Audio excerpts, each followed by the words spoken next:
నమస్తే. ఇన్నాళ్ళు నన్ను సపోర్ట్ చేస్తూ, ఎంకరేజ్ చేస్తూ మీ ప్రేమని నాకు అందిస్తున్న ప్రతి ఒక్కరికి కృతజ్ఞతలు.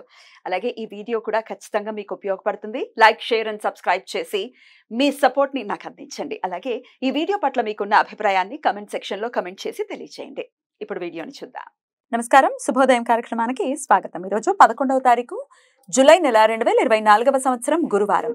శ్రీ క్రోధినామ సంవత్సరం ఉత్తరాయణం గ్రీష్మ ఋతువు. ఈ రోజు ఆషాఢ శుక్లపక్ష పంచమి తిథి ఉదయం 10:03 వరకు, తదుపరి షష్ఠి తిథి. పూర్వ పల్గుని నక్షత్రం రాత్రి 1:04 వరకు, తదుపరి ఉత్తర పల్గుని నక్షత్రం.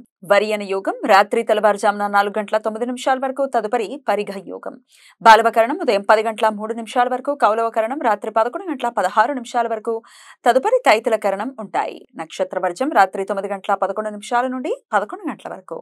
అమృతకాలం ఉదయం 5:55 నుండి 7:42 వరకు.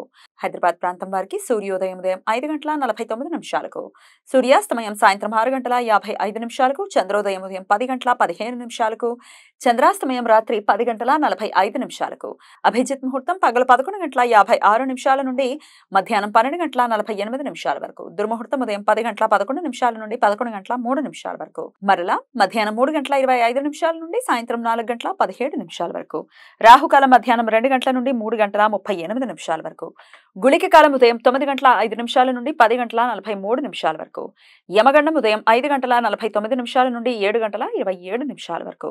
ఈ రోజు మాస స్కంద షష్ఠి మరియు కుమార షష్ఠి. ఈ పండుగను మన దేశంలోనే కాకుండా నేపాల్, శ్రీలంక, మలేషియా దేశాలలో ఘనంగా జరుపుకుంటారు.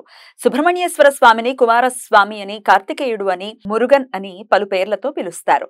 కుమారస్వామి ఈ రోజు అధర్మ అనే రాక్షస సంహారం కోసం భూమిపై అవతరించాడు అని, ప్రతి సంవత్సరం ఆషాఢ శుక్లపక్ష షష్ఠి రోజు కుమార షష్ఠి పండుగ జరుపుకుంటారు. ఈ రోజు భక్తులు సుబ్రహ్మణ్యేశ్వర స్వామిని స్కంద షష్ఠి కవచం, సుబ్రహ్మణ్య భుజంగ స్తోత్రం పారాయణం చేస్తూ అత్యంత భక్తి శ్రద్ధలతో కుమార షష్ఠి వ్రతాన్ని ఆచరిస్తారు.